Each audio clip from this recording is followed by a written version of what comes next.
Hey, hey, hey, what's going on, everybody? Hope you're having an amazing Monday. Happy Monday. Hope the day's going well. Hope you're doing something you're passionate about. All right, if you remember yesterday, we discussed pre-branding, how it is so important for us, not only as individuals, but also when we're branding companies and not-for-profits, that we create demand prior to bringing a product or service to market. Prior to bringing a product or service to market. Let's build an idea around a mission statement, around an idea bigger than just making money, so that not only our employees, but our customers are now buying into something larger than just that product or service. And we can do that before we have that finished product or service. Let's make sure that we're branding efficiently, and that starts from day one with that mission statement. Thought that'd be a great tie-in into today's topic. We're going to be discussing specifically millennial engagement. How large of a percentage of the market are millennials? Well, currently, there's about 76 million millennials just living in the United States alone. That's about a fifth of our country. And that number is only going to increase into the future with that key demographic, but then also even future ones, because they're going to be even that much more engaged on social media, engaged with one another, having conversations about you. You need to make sure you're there to answer.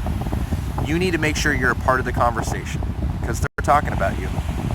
Don't you want to be there to tell them about yourself? Thought that'd be a great time today with millennial engagement.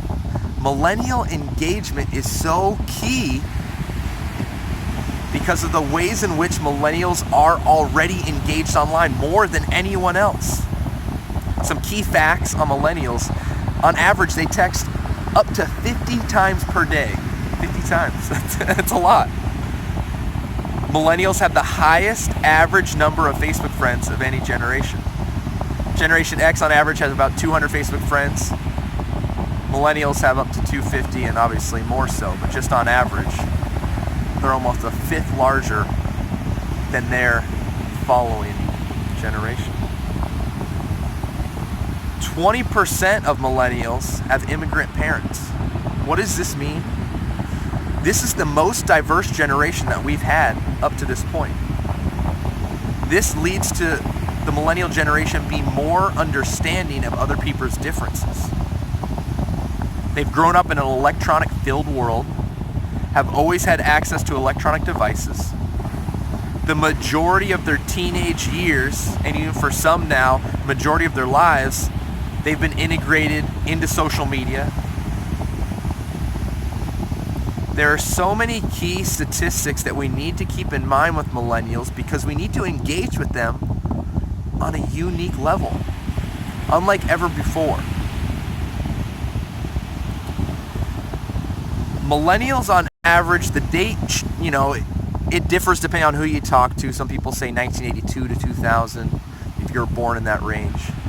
The largest span typically is 1976 to 2004. If you're born anywhere in that period of time, you theoretically could be termed a millennial. Those numbers really don't matter too dramatically. It's not like if you're born in 75 or in 2005 that you're that much different than those individuals who closely were born next to you, but it's key to keep in mind how large this demographic is, with a fifth of our current population. They currently have one of the largest buying powers of any key demographic. So many key things to keep in mind with millennials. But what's most important is that because they're so engaged, we can't fake it when we're branding. We can't fake who we are, because they'll know. They'll know when they're being marketed to. A very famous YouTuber and branding coach, Hussein Manawer, he argues that if we're not engaging with millennials directly, we are missing how important this period of time is for us as a business. Whether we're currently starting from scratch branding, or whether we've been around for a while, we need to be taking the time to engage directly with this demographic. And that means that we can't be in the boardroom with individuals who are all of an older demographic attempting to guess at what millennials want. It's just like our customers. Why should we be attempting to guess at the solution for the problem that we see and then hoping that the customers like the solution that we've created? That doesn't make any sense. It's the same with our attempt to engage with those that are different than us. Even if we are millennials ourselves, we still need to be engaging with them and asking them what specifically it is that they value, better understanding their lifestyle. Because if we don't engage with them when we attempt to guess, we're doing the same thing that companies have been doing for forever, trying to guess the solution for the problem that they see for society. Hussein Manawer got extremely famous on YouTube doing videos with people like Kevin Hart, really comedic videos, realizing that millennials want content that's entertaining, that's not just a post about a product or service or about a sale. They want content that keeps them engaged, that makes them want to watch, that tells them that this company is about something larger than just trying to make that one-time sale, but is trying to brand themselves socially good, is trying to bring a bigger purpose to life. Although Mr. Manawer got really famous doing these key videos, getting thousands and thousands, even millions of hits, he believes that it really is the social videos that he's done that makes his name. His most famous video was actually done on Oxford Street in London, where he blindfolded himself, stood there for hours, and anyone who walked by, he asked them if they have suffered from anxiety or depression to give him a hug. Blindfolded to ensure, I assume, that there's no biasness, there's no difference between the way that we look, between the color of our skin, between our gender. He wanted to show love to other people who he knew had a previous problem in the past. Mental depression is a big issue that he's actually even harped on in other videos. He says that that video only really got a little bit over 5,000 hits, just under 6,000. Way, way, way less than some of his other videos with people like Kevin Hart. But he feels like that is what brands him well. That is what shows people that he believes in something larger than just making money, and he doesn't fake it. He actually believes in that cause. We can't fake it with millennials. We can't fake it with any of our customers nowadays, but especially millennials, because they know when they're being marketed to. Manawer argues that we can't underestimate millennials. All they want is to be spoken to as people, not as someone you're just trying to sell to. Millennials aren't stupid.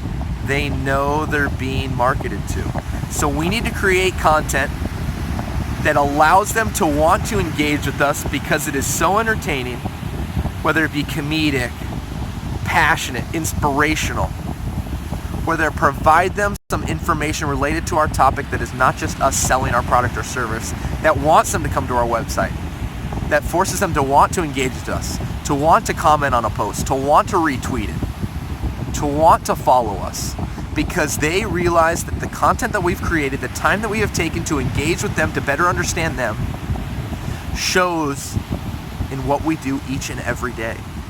And that starts with bringing millennials into the boardrooms with us when we're making these decisions. Why should we be attempting to guess at a product or solution, guess at the way that we should be marketing and branding towards millennials, if they're not in the room helping us make the decision? It might be as simple as bringing a couple interns in, a potential group of individuals in the area. Let's use test groups. Let's even use A/B testing online through our social media avenues to get the data necessary from millennials to make sure we're providing them what they want, not what we think they want. Remember, like Manawer says, they know when they're being marketed to. 3 key things that Hussein believes that we need to focus on as businesses when we're marketing and branding with millennials. First and foremost, we can't underestimate the value of understanding who who they are. Key words that he believes that define millennials are happiness, discovery, sharing, and, of course, passion. They're extremely passionate about what they believe in. And that's largely social issues nowadays, how they make a footprint in the world, how they make the world a better place, and we need to show our customers, our following, that we're doing the same as a business, that we're doing the same as a personal brand, that we're taking an interest in something larger than just making money, because we need to align our values with theirs if we're asking them to buy a product or service from us. If we're asking for them to do something, we need to be providing them something before that. Second thing he believes that we need to do is we need to understand millennials' lifestyles. Ask them, engage with them, provide them what they ask for after we've engaged. Let's make sure we're not guessing at the solution. And lastly, involve them in the decision-making process. Develop ideas together and continue the ideation process.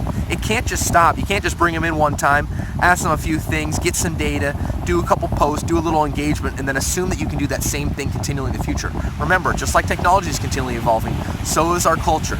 So is the way that we need to be branding and marketing ourselves, because we need to be continually looking to our next consumer base. We need to be bridging the gap between us and our customers, and we need to be looking for new oceans to market, for new customer bases to interact with, to better understand, and we can't do that by guessing the solution. We need to bring them in, we need to involve them, we need to engage with them, we need to show them that we care about something larger than just making money. Because then they're gonna buy in. They're gonna buy into something larger than just our product or service. They're gonna buy into our mission statement. They're gonna wanna come work for us. They're gonna wanna buy our products. They're gonna wanna help us spread the good word to make this world a better place, because they see that that's what we're doing. We can do so many things in this world when we do it together. When businesses work together, when individuals work together, when not-for-profits work with businesses. We need to be continually interacting, continually better understanding one another, because then we bridge the gap not only between us and our customers, but between us and the borders that we've created, between us and the individuals that may speak a different language, that may live in a different country, that may live a different lifestyle, but that shouldn't separate us. That shouldn't disallow for us to want to make a difference in the lives of others, because that's what life's all about. Love and respect first as an individual, as a business, because that shows to everyone it's the smartest and most selfish decision that we can make. Love always. Millennials know when we're doing it. We need to be engaging efficiently with millennials each and every day. Oh man, this is so much fun. I hope you guys had a great day. I hope Monday was well. I hope you have something planned fun this evening. Again, I hope you're doing something you're passionate about. I would love to hear about it. Message me over at Clayton J. Jensen. Love to hear more about you, more about your passions, and maybe how we can help you monetize those. Thanks again for tuning in today, guys. Hope you had a great time watching. I would love to hear about it. I'll see you guys here tomorrow, and until then, thanks for hanging out at the beach. You guys stay chill. You guys stay peaceful. Love, peace.